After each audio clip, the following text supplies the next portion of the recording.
Yeah, so here we are dealing with a case who has come with a fracture to you, but the neurology is intact. And the question is that if the neurology is intact, why would you like to operate these patients? And there are n number of reasons, and there's a very objective way to classify this, which is what we're going to discuss now. So neurology is just one of the criteria when you are considering the instrumentation for this patient. What is the other criteria? As Dheeraj rightly showed, these fractures can go into collapse and you get something called as a post-traumatic kyphosis, which can cause a significant mechanical back pain, especially if your patient is young and very active.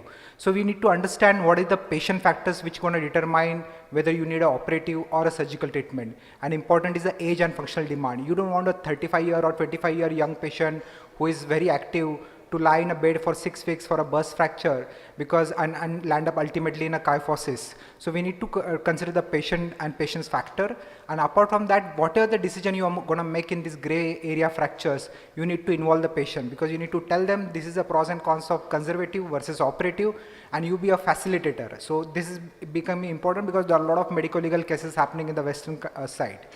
And comorbidities, you have fixed the femur fracture, you have fixed the radial ulna fracture, and you don't want a patient to lie in a bed because he has an unstable or stable burst fracture for 6 weeks. You want to mobilize this patient, so you're going to fix. So this is a guideline by the European Society for Trauma and Emergency Surgery, which has highlighted that early fixation is the key when you are planning to have a good outcome in these patients. What are the fracture related factors? So please understand all these are not an innocuous fracture. You may feel it's a very stable fracture, but you need to really understand. All 4 x-rays which I'm showing have a different outcome if you treat them in a one manner. So it's very important to isolate which fracture is going to create a problem for you. So and another x-ray, what x-ray you're going to see are done in a supine position. So they are not wet bearing x-ray. And if you do a wet bearing x-ray, you're going to see further collapse. So you need to understand that PLC status cannot be emphasized because it's already covered. The posterior ligamentous cochleus is a tension band and you have to restore the tension band. If it is already gone, your fracture is going to go in a collapse. You need to see whether what is the fracture, is it a chance fracture, stable or unstable. I think Dheeraj has highlighted, I'm again going to reinforce the same thing. The bone quality and the cost benefit. You want your patient up out of the bed and resume his activity ASAP. So all these factors do consider important part. Tilix he has nicely explained, but I will tell you the fallacy. When I talk to anyone, they say, score 4, so we can conserve this patient.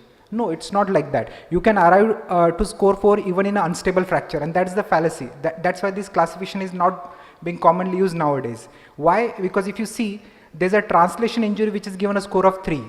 And if you are not able to pick up a PLC, you will give a score of 3 and you will try to conserve, whereas this is a very unstable injury.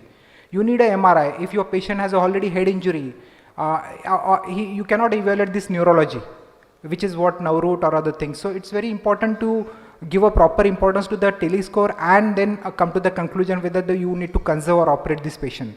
So now in 2013 they came out with this classification, which had also apart from Vaccaro. So they have classified it very simply. The A are the one which are compression injury, B are the one distraction injury, and C are the translation injury. There's no doubt that the translation injury require fixation, so it is out of box.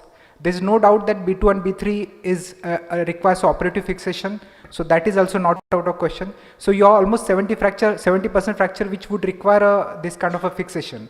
Now the question comes whether the A pattern and B1 you can conserve or operate, and it's very important to see other factors which are called morphological modifiers.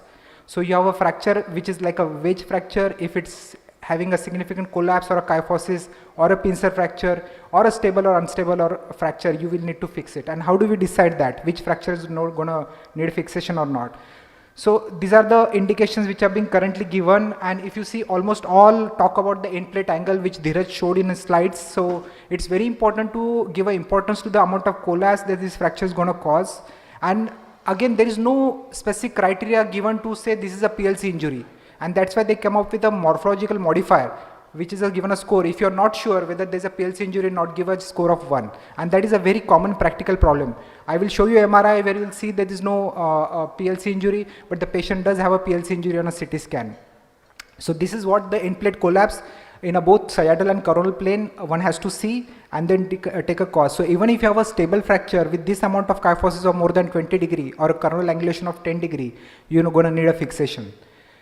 Now this patient, if I show you X-ray, you will say it looks like a very benign, innocuous wedge compression fracture. Patient has an intact neurology, why to entertain?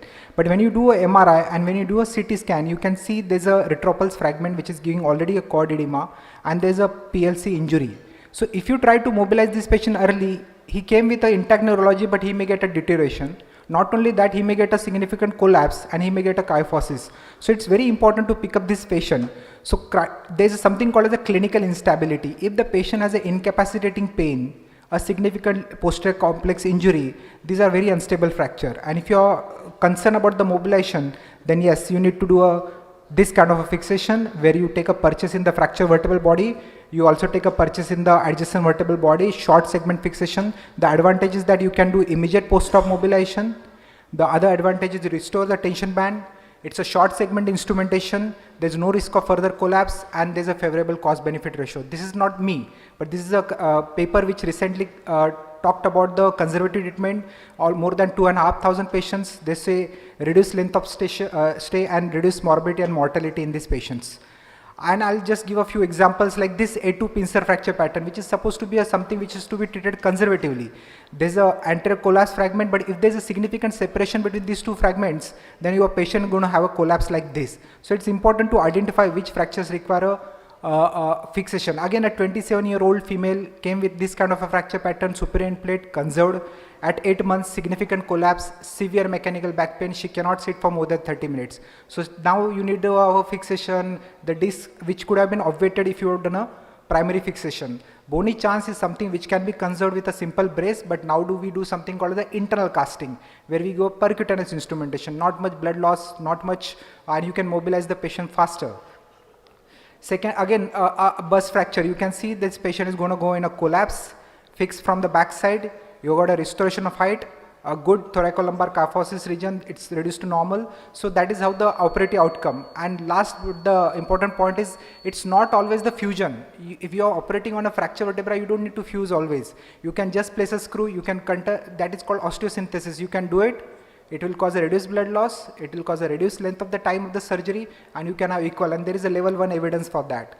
Regarding whether you do implant removal and the patient will get back the movement, there is a level B evidence. So